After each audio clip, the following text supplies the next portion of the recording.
গরু চুরির সাথে জড়িত থাকার অভিযোগে সমাজচ্যুত করার দাবিতে মসজিদের মাইকে নাম ঘোষণার প্রেক্ষিতে লজ্জায় আত্মহত্যা করেছে এক যুবক। ঘটনাটি ঘটেছে 10ই জানুয়ারি শনিবার সকাল 8টায় নীলফামারীর সৈয়দপুর উপজেলার বোতলাগাড়ী ইউনিয়নের দক্ষিণ সোনাখলি গোয়াবাড়ি এলাকায়। নিহত যুবক ওই এলাকার জহিরুল ইসলাম বাট্টুর ছেলে রুকনুজ্জামান। বিচারও করছে, মীমাংসা হয়েছে, কাগজপাতি লেখাপড়া সব হয়েছে, আমার পর টাকা পয়সাও নিছে। আমার ছেলে ফলে ব্যবসা করে মাসিক চক্রান্ত এটা করছে।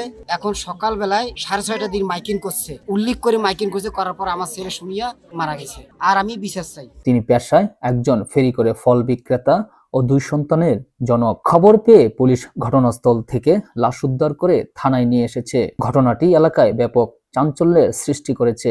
জানা যায় শুক্রবার সকালে বাড়ির পাশের দোলা থেকে একটা গরু চুরি করে ওই এলাকার আজিজার রহমানের ছেলে মুসলিম। এ সময় জোর করে রুকনুজ্জামানকেও সাথে নিয়ে যায় মুসলিম। পরে রাত 10টায় কাশিরাম বেলপুকুর 3 পাই কুড়ারপাড় এলাকার ভেলুর ছেলে রাজুর বাড়ি থেকে গরুটি উদ্ধার হয়। চুরিকৃত গরুটির মালিক পার্শ্ববর্তী কাশিরাম বেলপুকুর ইউনিয়নের 9 নম্বর ওয়ার্ডের পশ্চিম বেলপুকুর গ্রামের বাবুর ছেলে আব্দুর রশিদ। আপনার বলার কিছু নেই? আমার বলার কিছু নেই। আচ্ছা, তার ভাই সেকেন্দার শুক্রবার রাতেই চুরির বিষয়ে বৈঠক করে 22,000 টাকা জরিমানা আদায়ের মাধ্যমে লিখিতভাবে মীমাংসা করে। সব মীমাংসা হয়েছে। সকালবেলা আমি বাজারে শুনি যে ছেলেটা আত্মহত্যা করছে।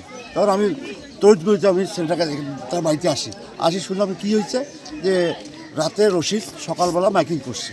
মাইকিং শোনার পরে ছেলেটা মারা গেছে। কিন্তু শনিবার সকাল 7টায় গরুর মালিক আব্দুর রশিদ কাশিরাম বেলপুকুর ইউনিয়নের 8 নম্বর ওয়ার্ডের পশ্চিম বেলপুকুর মাজাপাড়া রহমতিয়া জামে মসজিদে মাইকে মুসলিম ও রুকনুজ্জামানের নামে গরু চুর হিসেবে ঘোষণা করে তাদের সমাজচ্যুত করার আহ্বান জানান। অনিচ্ছাকৃত ঘটনায় জরিমানা দেওয়ার পরও এভাবে চুর বলে মাইকে নাম ঘোষণার প্রেক্ষিতে লজ্জায় পড়ে যায় রুকনুজ্জামান। তাই কৌশলী স্ত্রীকে দোকান থেকে আটা আনার জন্য পাঠিয়ে নিজ ঘরে ওড়না দিয়ে আত্মহত্যা করে রুকনুজ্জামানের স্ত্রী আবিয়া এই তথ্য জানান। তিনি আরো বলেন, দোকান থেকে এসে দেখি ঘরের দরজা ভেতর থেকে বন্ধ। অনেক ডাকাডাকির পরেও কোনো সাড়া না পেয়ে বাড়ির লোকজন জানালা দিয়ে দেখি ওড়নাতে জ্বলছে। আমার স্বামীর মৃত্যুর বিচার চাই, কারণ মীমাংসার পর কেন আবার মাইকিং করা হলো, তাও আবার রশিদের নিজ এলাকার না করে আমাদের এলাকা এসে আমাদের বাড়ির পাশের মসজিদে।